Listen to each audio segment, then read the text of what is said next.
We're live? Yeah. Oh, I better quit calling and start talking. Hey, folks.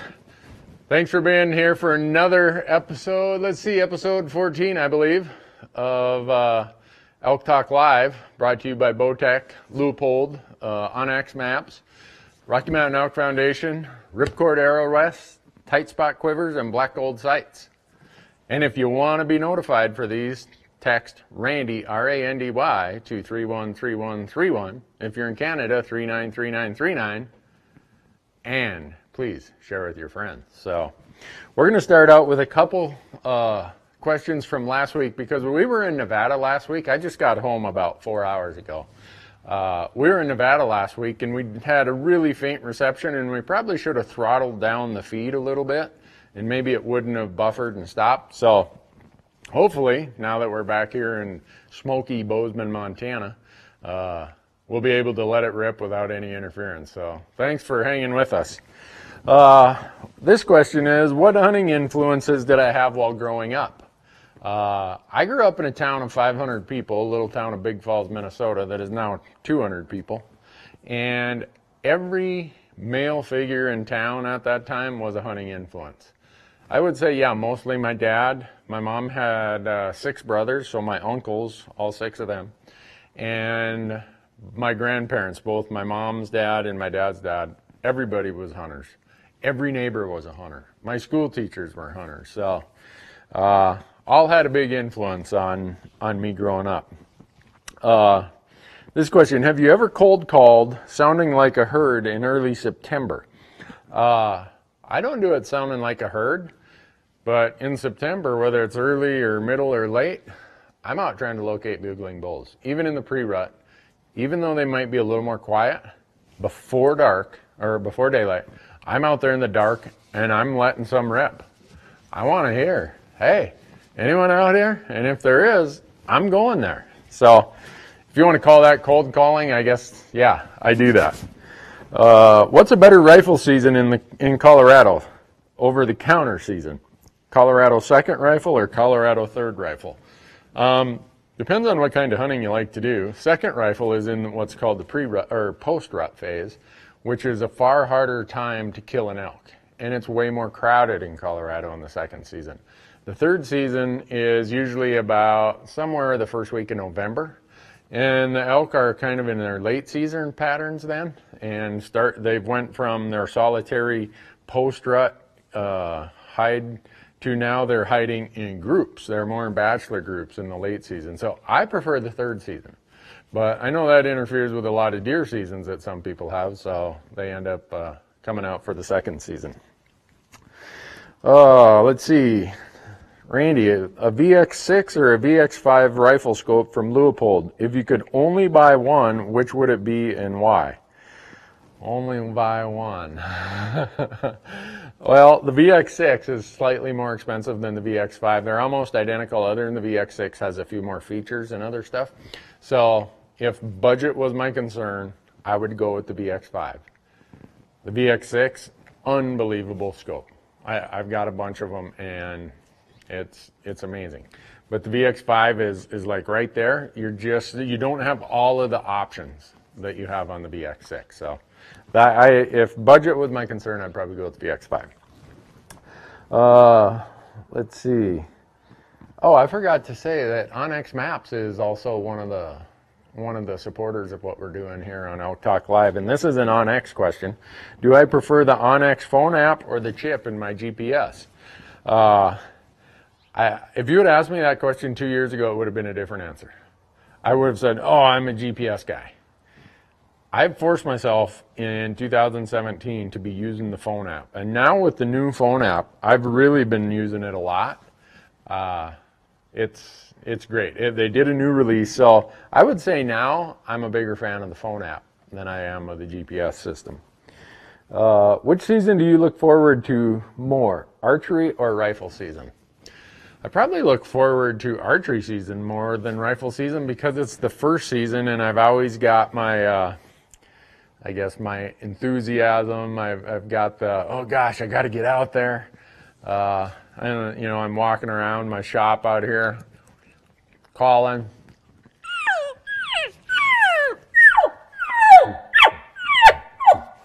And my neighbors over here are thinking, is Randy over there beating his dog or what? But for me, I would say the anticipation is greatest this time of year. Because I think Utah, their archery season already opened. I think Nevada's archery season already opened. And if I remember correctly, I think the dates are this Saturday, Idaho and Colorado archery season opens.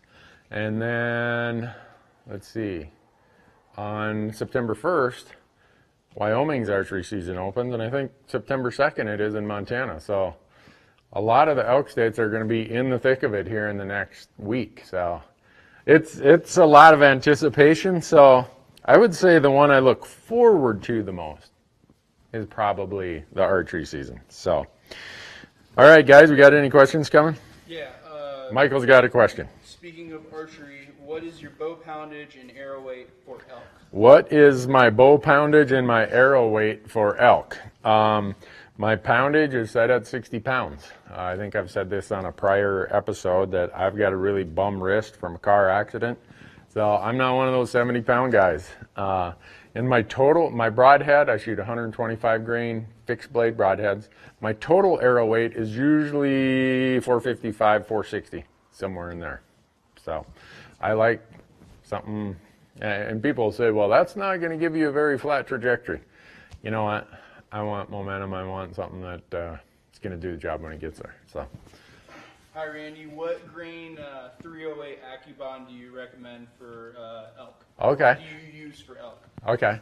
What grain bullet in my 308 when I'm using an AccuBond do I use for elk? It's funny you say that. On our YouTube right now, we're doing a day-by-day series of how to reload for elk with my 308. I went to Nosler Ammunition. Spent a day and a half with their people, and I shoot 165 grain out of my 308. There's no problem stepping up if you're just elk hunting, stepping up to 180 grain if you can get it. So the 165 grain AccuBond is what I was reloading. What you see me use a lot in the show, the factory loads I use a lot of times are 165 grain Nosler partitions. So. What's better, expandable or fixed blade broadheads? What is better, expandable or fixed blade? Man, this will start an argument. I'm sure as quick as I answer it, there'll be people like, you're a knucklehead, Newberg. I don't know that there's a right or wrong. I always say if you're confident in something, use it. That's probably going to give you the best result. Personally, I'm more for elk. Now, for deer and antelope, I don't think it really matters that much. Use whatever shoots best out of your bow. You're probably going to get a pass-through either way. With elk, with an expandable mechanical, very seldom do you see a full pass-through. With a fixed blade, most of the times you will see a full pass-through.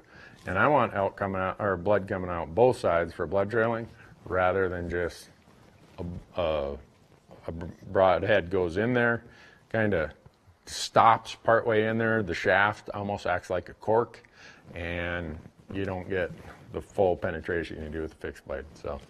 Personal preference, but I lean towards the fixed blade. What would be the best advice for someone hunting elk during the rut for the first time? Best advice for someone hunting elk during the rut for the first time. Be more aggressive than you think you can get by with.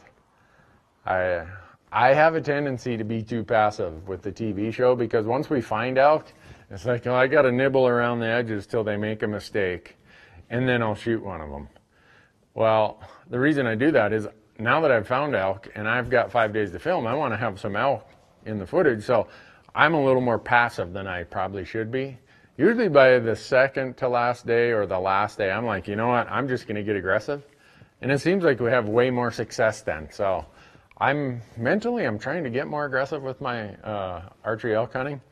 Hopefully I'll get there, but I would say that's the first thing. Play the wind and be more aggressive than you think you can get by with. You got one, Marcus? Yeah, do you carry paper maps as a backup from your Onyx Maps chip? Do I carry paper maps as a backup from my Onyx Maps chip? I don't anymore. Sometimes I'll have one at the truck. I mean, I always have a paper map at the truck. But in my pack, no, I don't carry a paper map with me in my pack. I've either saved the maps to my phone so I can use it in the offline mode, or if I'm using my GPS, I've already got it on the chip. So. Will elk return to an area this fall that was burned this summer? Will elk return to an area this fall that was burned this summer? So let's say it was burned in July. Will they be there in September and October? They may, if you get enough moisture between when the burn happened, the intensity of the burn. It just depends. Certainly by next year. Sometimes the burns happen too late. Like right now in Montana, we are just on fire here in August. So those burns are not, there's not going to be enough moisture for those burns to be useful in September. Now, if you're in one of the places where your fire season is more in May and June, and you get a monsoon period of July, August, September, that answer might be different. So what else we got? I'm trying to follow along with some questions here, but I'm not very good at this like you guys are. Would you recommend for a first-time elk hunter shooting a cow versus a bull? Yes. I don't know if they heard Marcus's question. For a first-time elk hunter, would you suggest they shoot a cow rather than a bull? I would say shoot the first legal elk you get a chance at. Shooting a public land cow elk is a major accomplishment, especially if you do it with a bow. I wouldn't get all worked up about making sure it's a bull. That's just, takes all the fun out of it. And you're going to eat it, and quite likely the cow is probably going to be a little fatter, not as lean as a bull is, especially after the rut. So, what do you got, Michael? Say you're solo hunting in grizzly country and get an elk down, break it down in the night. Do you wait to grab what you can in the morning, or do you pack through the night? In grizzly country? Yeah. So we shoot an elk, we bone it, or we quarter it, we hang it, and it's grizzly country. What do? Do we haul meat all night, or do we come back in the next day? Usually, I'm going to leave it hanging. I'm going to take out what I can that night. I'm usually going to, and me and a camera guy, we can usually get the back straps, tenderloins, a bunch of the trim meat, and one or two of the front quarters.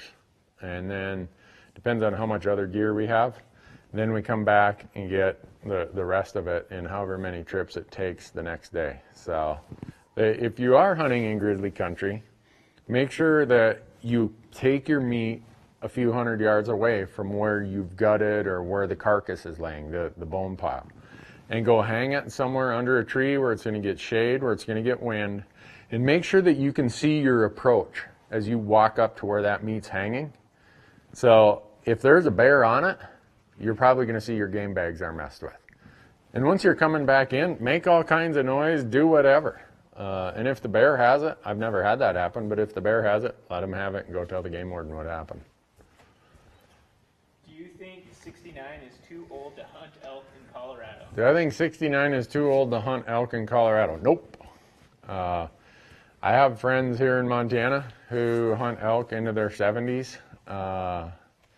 I'm trying to think, Joe Gutkowski, I think he was hunting elk into his 80s.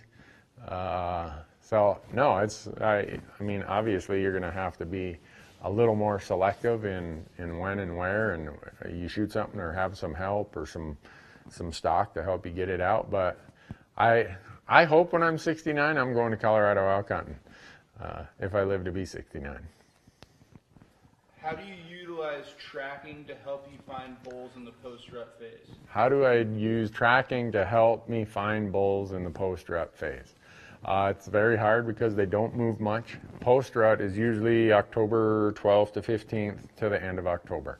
A lot of times you don't have snow then, so your tracking is going to be in the dirt. And that's really hard. If you don't have rains or other ways that are kind of replenishing the dirt so that you know how old the tracks are, tracking in dirt is hard. Now, if you're in one of the states, I'll say southwestern states, where they're coming into water every night, you can almost make an inventory of all the tracks you see around a water hole and then compare it the next day and compare it the next day. And that'll give you an idea of when, what number of elk and what size of elk are coming in. For me, tracking and reading tracks is way more of a, what I call late season, November 1st and after, when there's snow on the ground. And you can read those tracks from far away. You can read those with a spotting scope. If you see a group of elk tracks, let's say you see 30 tracks going across a snowy hillside, that's cows and young bulls. That's not bachelor bulls. So if you're hunting mature public land bulls, just ignore that. Now, if you see a group of 3 or 4 going across, there's a very good chance those are bulls because they're in their bachelor groups then. But if they're just lined out across the mountain, they're going to the winter range. So they're probably not where you're seeing those tracks. Now, if you see 3 or 4 or 5 zigzagging, making kind of this funky track through the trees or through the other hillside over there, those bulls were feeding. And the odds are they're somewhere nearby. So when I see those tracks in the snow, I will stay there all day. If I have to build a fire, I will to stay warm, and I will stay there till dark because I'm confident those bulls are somewhere nearby and I just have to find them. How many days would you plan for a Wyoming antelope hunt? How many days would I plan for a Wyoming antelope hunt? Depends on what unit. You can usually get by with 3 days. I usually do them as 3 or 4 day hunts. I've shot some the first day, I've shot them the second day. Wyoming antelope, you're going to get a lot of opportunities. So it's, in some of the, I'm not even talking like the really hard to draw units, but in just about every unit, you're going to see enough antelope that within 2 days, you're probably going to get a shot if you're being really picky, maybe 3 or 4. But you don't need like a 6 or 7 day vacation like you do for elk. Do trekking poles help a lot? Oh, do trekking poles help a lot?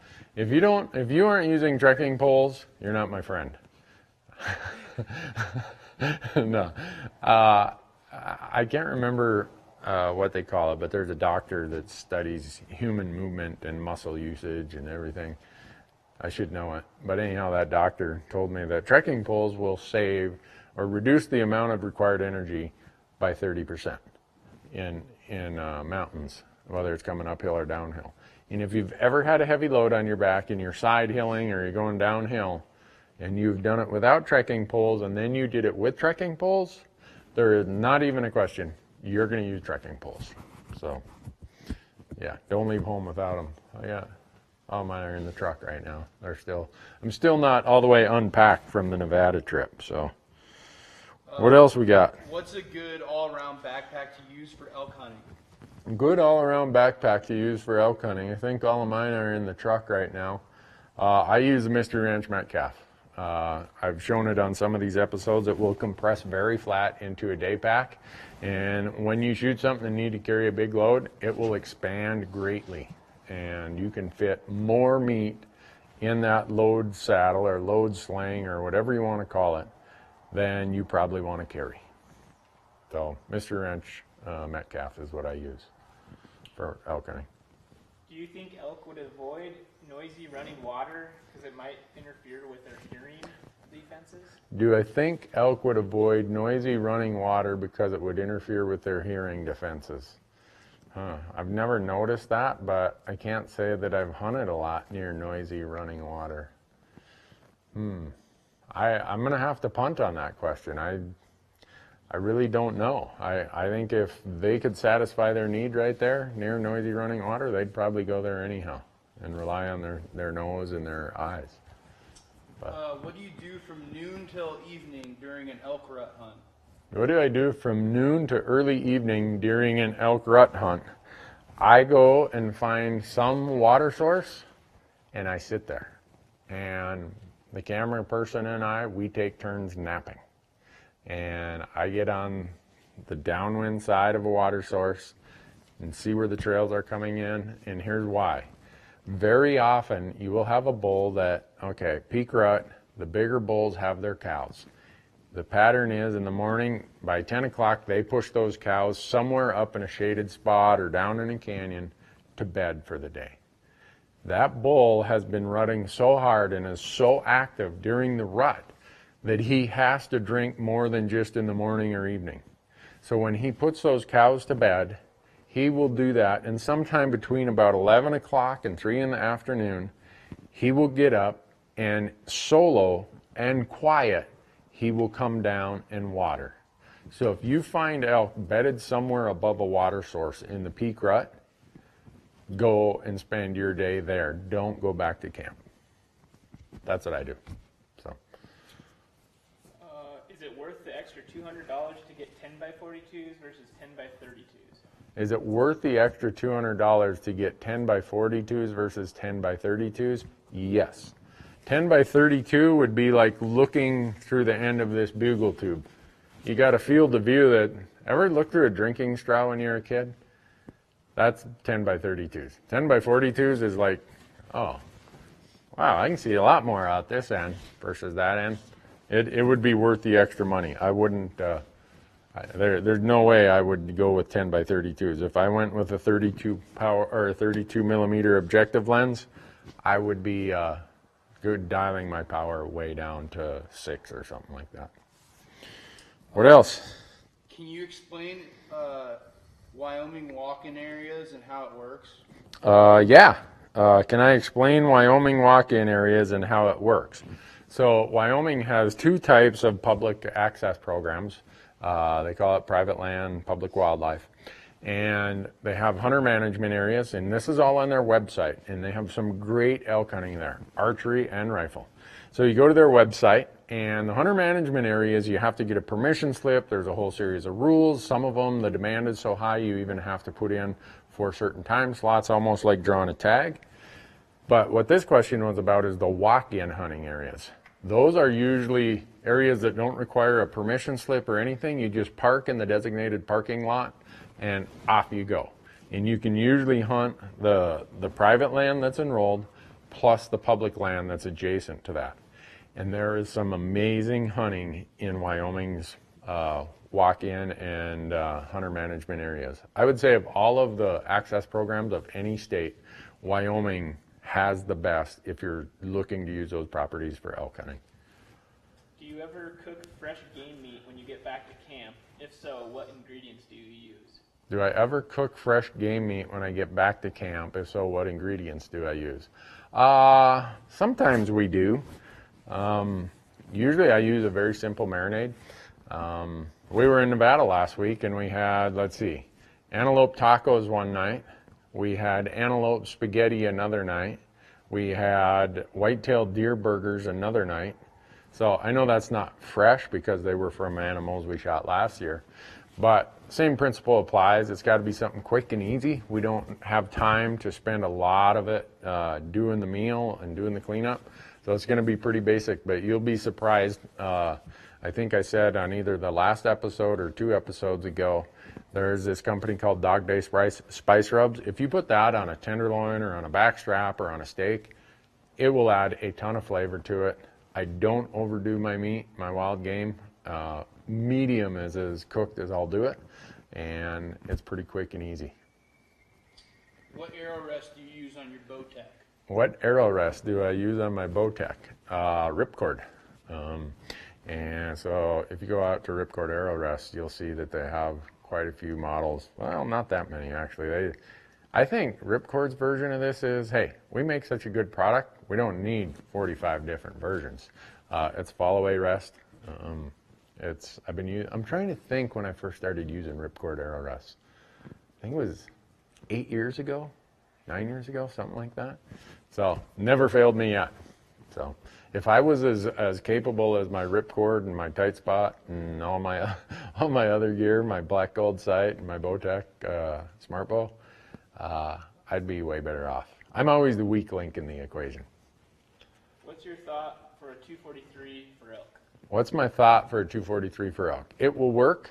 I would prefer something that would shoot a higher grain bullet at a little more energy, but it will work. If you do what you need to do as far as shot selection, you're careful in your shot angles, and you use a high quality bullet, it will work. I mean, plenty of elk have been killed with the 243. If you're looking at recoil, if it's a younger or smaller statured person, I'd almost jump up to The 243 is built off the same case as the 308 and the 7mm 08, very similar in recoil and a lot of other things. I'd jump up to the 7mm 08. For opening week of elk in Colorado, will they be bedding on north or south facing slopes, in your opinion? Opening week, I'm assuming they're talking about elk. Right, archery or rifle, did they say? They didn't say. Okay, opening week, will elk be bedded in the north or south facing slopes, whether archery or rifle? I would just about bet they're going to be bedded on the northeast, northwest, or possibly straight north facing slopes. Bart May says that it's his anniversary today, and you've taught him so well. Can you impart a little advice that will allow the average elk guy some leeway with mama? So, if you listen to our podcast, we give a lot of marital advice. So that comment came from Bart May, who's been on many of our episodes, and it's his anniversary today. Happy anniversary, Jen. He said, please give some advice so that it will, how do you say it? So that it'll help people be able to hunt more. To get some leeway. To get some leeway from, he calls her mama. Boy, I don't know if we want to go into that, Bart. Bart knows the deals that I've made. I guess for me, I let my wife run the calendar when it's not hunting season. Whatever she says, whatever she wants, yes ma'am, yep, I'll do it. And I smile. Even if I don't want to do it, I still smile. So a lot of people, the solution is take them with you. Bart's wife, Jennifer, she likes to hunt. She really got into it the last few years. My wife used to hunt a lot. So, take them with. And, or if this is for, see, that's Bart asking it. Jennifer should ask the question, how do you do it so that your husband doesn't get upset when you go hunting? Because there's a lot of women who go hunting. So, I should say, rather than her, I should say your spouse. So make it a generic answer that way. But, ha, Bart, happy anniversary. You're in trouble now. What else we got, Michael? Should a first-time archery elk rut hunter try to use calls? Should a first-time archery elk rut hunter try to use calls? I would say if you feel that you can do it, this call I just went and picked up out of my truck. It's Rocky Mountain Hunting Call makes this one, and I have a really wide roof to my mouth, so I got to search and find a call that works good for me, and this one works great. But the reason I picked this out of my truck, I drive around town, people will be like, is he talking to me? No, I'm doing this.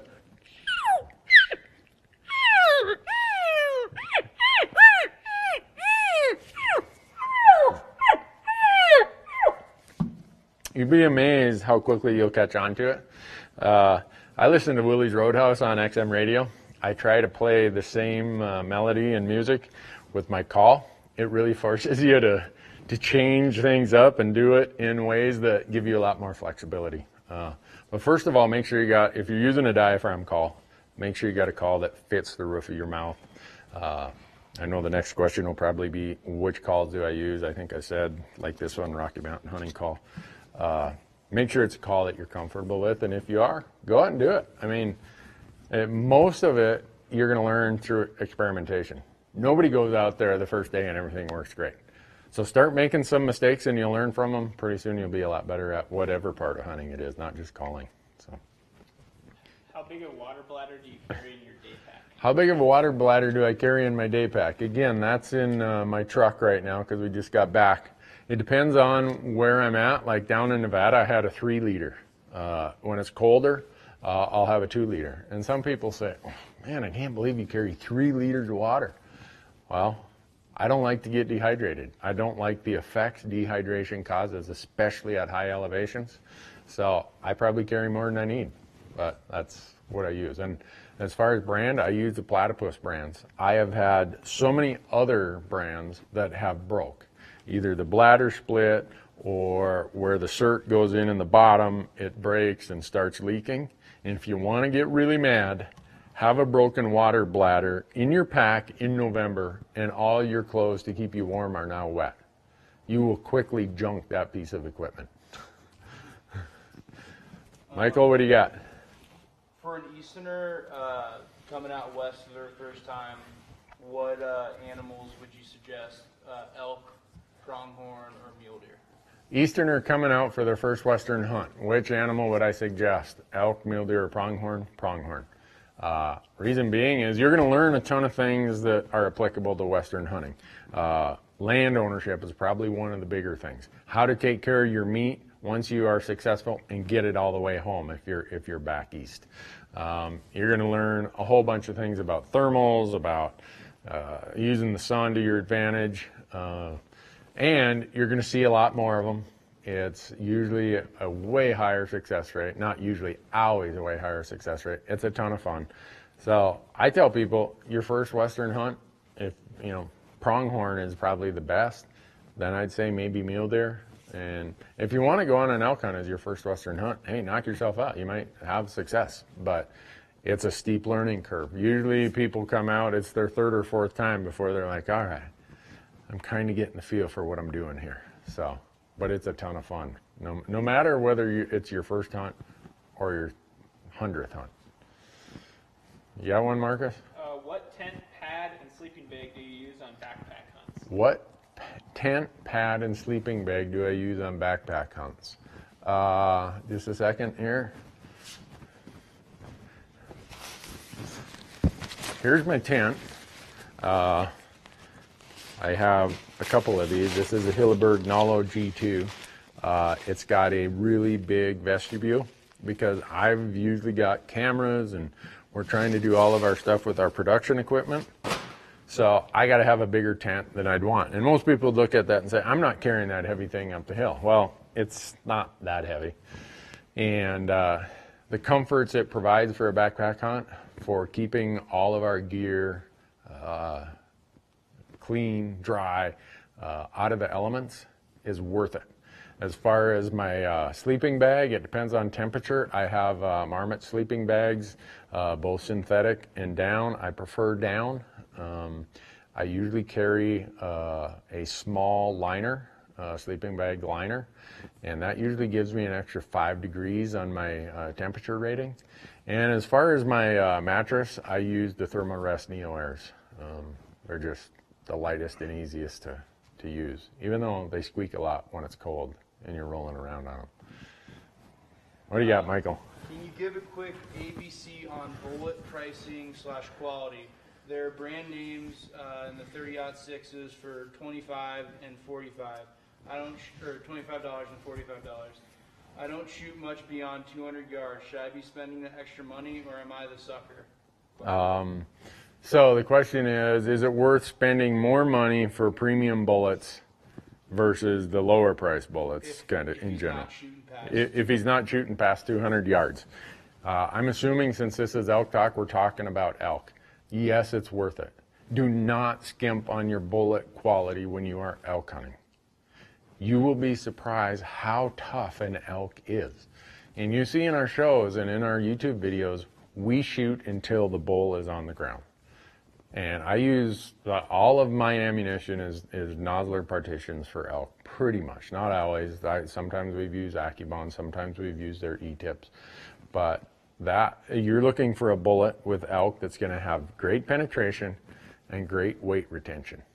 And it still has to be accurate, even under 200 yards. So I would pay that extra for a premium quality bullet for elk. For a female hunter, would you go with a 6.5 Creedmoor or a 7mm08 for deer and elk? For a female hunter, would I go with the 7mm08 or a 6.5 Creedmoor for elk? I'd go with the 7mm08. You're going to get just a little bit better performance with the 140 grain bullet, which is what I'd suggest you use. And I know right now some guys on his keyboard saying, no, I use 129 grain in my Creedmoor. Okay, that's fine. I'm just saying, elk are tough critters. Use the heaviest, strongest, best quality bullet you can at the highest energies you can. And that's the 7mm08 is going to give that to you out of those two. Michael. Are the elk scents like estrus urine effective? Especially, are they effective post-rut? Are elk scents like estrus urine effective, especially in post-rut? No. They're a waste of your money. Sorry. Save your money. Buy better bullets or better arrows. I'm sorry. I'm sure now I'm going to get some hate mail over that too, but I don't want you to spend money on stuff that at least in my opinion, is not worth your investment. What would you rather hunt in Colorado, elk or mule deer, and why? I have both tags, but can't make up my mind on which one to chase the most. Okay. If I had an elk or an elk and a deer tag in Colorado, but I could only hunt one, which one would it be? Because of this person's time and calendar. It would depend on which tag I have in each unit. If I had a premium elk tag and a so-so deer tag, I'd hunt the elk. Assuming they're both high quality tags, I'd probably hunt mule deer. The quality of mule deer relative to other states in Colorado is phenomenal. The quality of elk in Colorado compared to other states is so-so. It's just because they get hunted a lot. So in most instances, depending on the tag, I don't know what's going on. Neighbor just blew up his car or something. But they had to have heard that on TV or on live stream here. But I would probably go with mule deer. So, what do you got, Michael?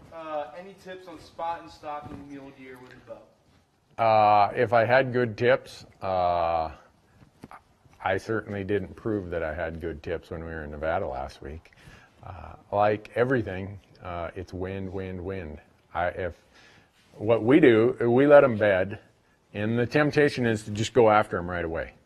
And that's like 9 or 10 in the morning. Well, you're still having these changing thermals that are not consistent.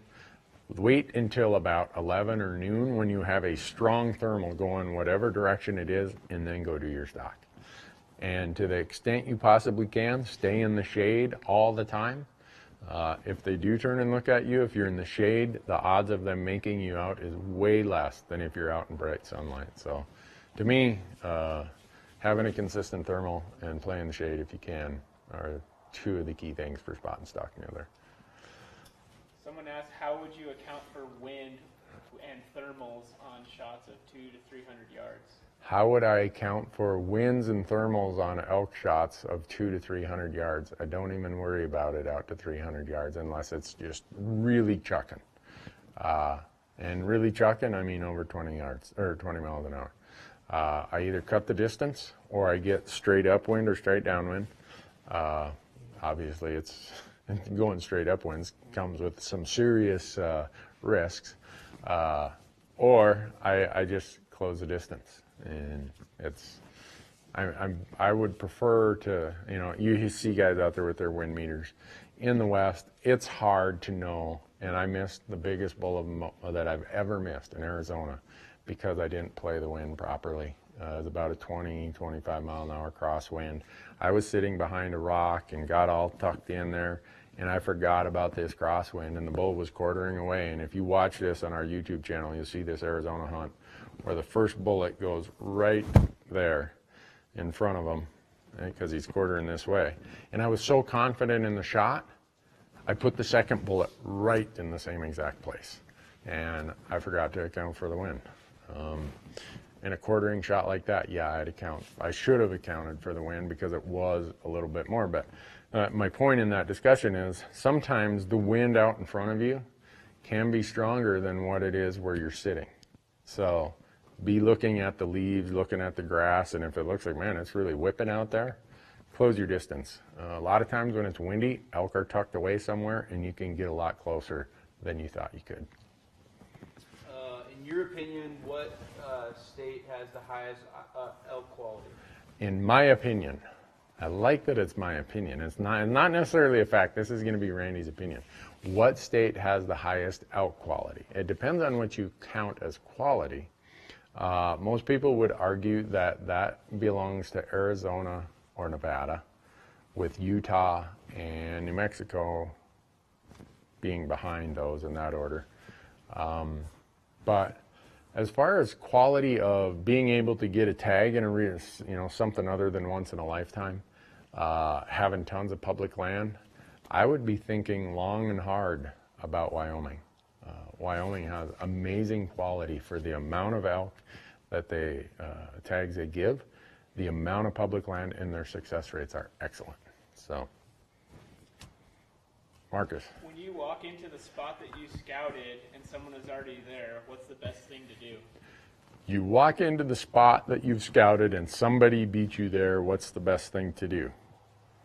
Wave to them and say, hey, you beat me. And turn around and get to your next spot before the sun comes up. You know, get the mattress off your back.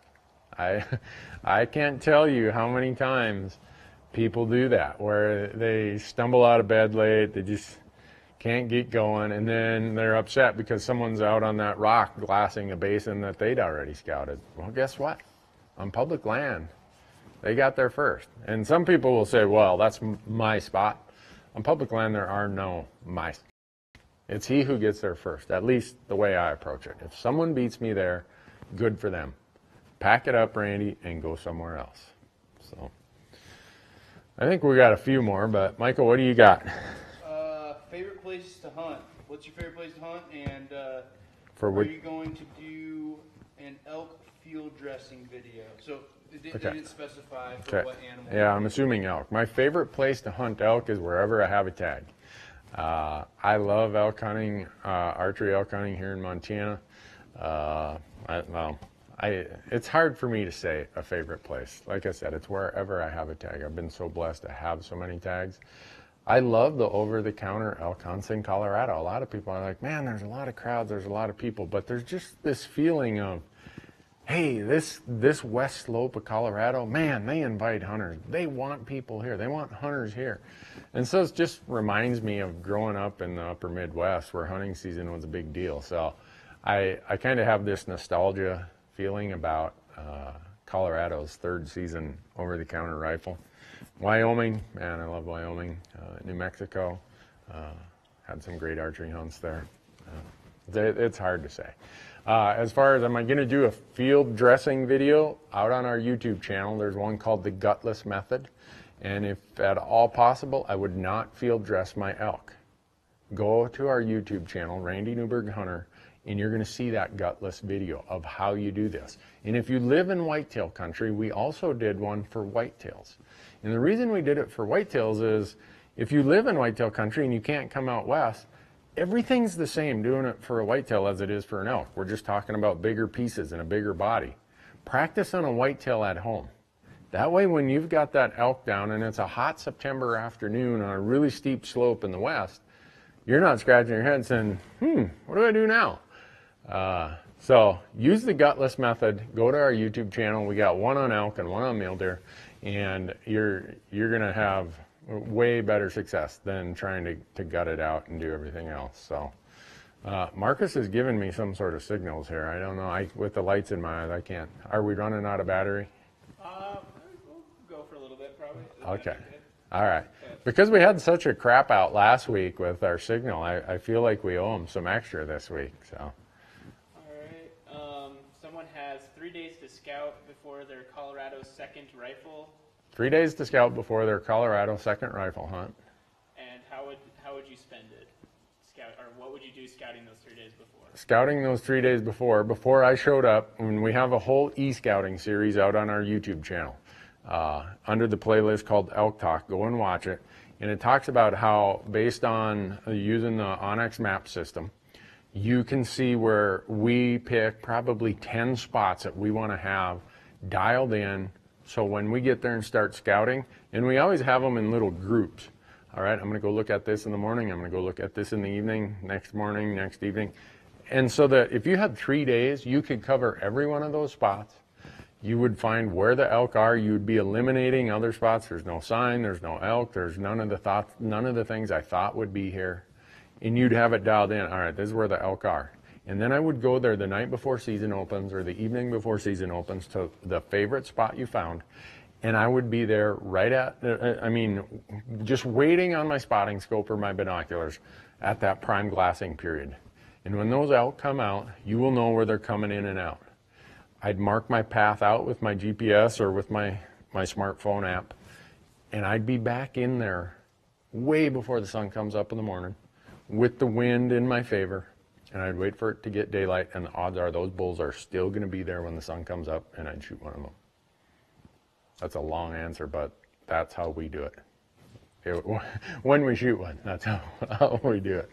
So, and folks, again, if you want to be notified for this, and if you want to be in the prizes we're going to have in September, make sure you sign up for the notifications by texting Randy, R-A-N-D-Y, to 313131. What do you got, Michael? How do we, as an unknown individual, help the fight for conservation of our lands, for our state, and for the nation as a whole? So how do we as unknown individuals help the cause to fight to protect public lands for our state and our country? Did I get that right? First of all, even though you're an unknown individual, you have someone who is elected to represent you. Whether it's your county commissioner, moving on up to your state legislator, or in Congress, contact them, call them, email them, and you'll be surprised what kind of response you'll get. If you got a group of people you hunt with, have them do the same thing. If someone's getting a bunch of comments or a bunch of emails about the same public land topic, all of a sudden they're like, wow, there's something going on back home that I better pay attention to. So first of all, be informed. Make sure your circle of people is informed, and then be active in communicating. So let's see. We got one more before we give the final thanks to Bowtech and Loophole and Onyx and RMEF and Ripcord and Tight Spot and Black Gold and everyone else. What do you got, Marcus? Do you think sheep and cattle impact the elk and the areas they are in that much? Do I think sheep and cattle, which there's a lot of grazing allotments on the public land of the West, and so sometimes you'll go there and there'll be sheep grazing where you thought there'd be elk or cattle.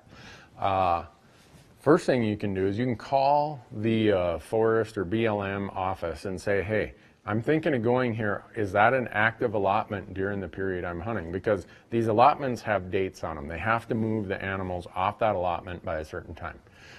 My experience, again, this is not scientific, it's just my experience, is that sheep will displace elk in a large way and for a longer period of time. Because if you look how sheep graze, well, the top of this Orion cooler here is has about as much vegetation on it as the landscape a lot of times after sheep get done with it.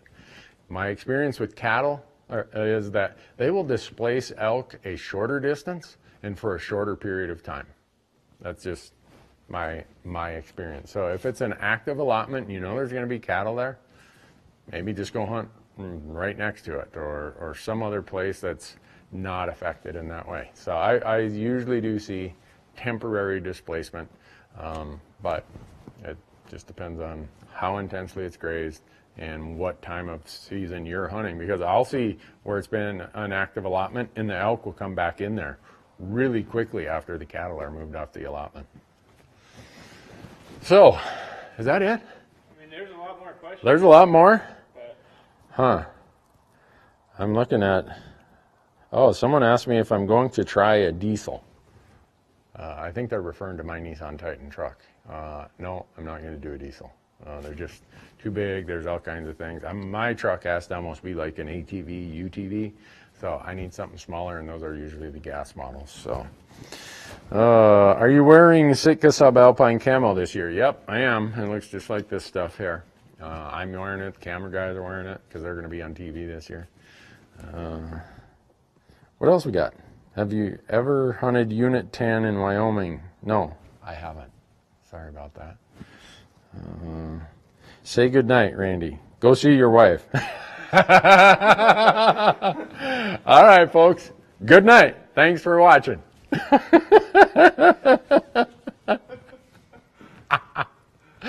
Oh, that's funny. Who said that? Jeremy Ansel.